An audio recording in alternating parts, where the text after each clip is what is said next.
Betrayal at dinner table. I never thought a casual dinner would flip my world upside down. We were sitting at our favorite restaurant when my fiancé dropped the bombshell. He had initially proposed to me as part of a bet with his college buddies. My heart dropped, but before I could even process the betrayal, he continued.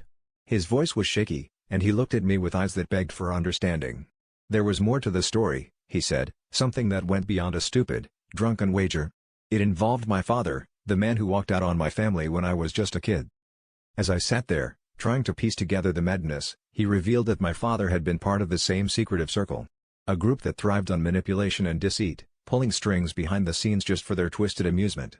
My fiancé was pulled into their orbit, and the bet was his initiation. The stakes were higher than I could have imagined, my father orchestrating the game, testing the loyalty and scruples of those who wanted in.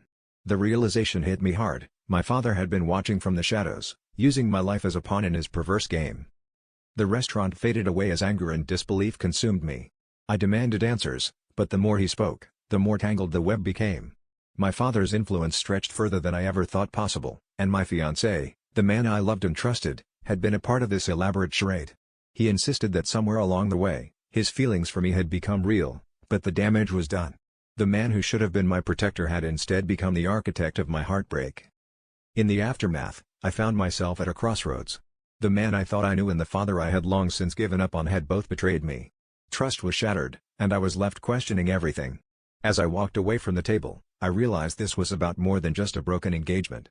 It was about reclaiming my life from the shadows of their deception and finding the courage to stand on my own, free from the games and lies that had defined my past.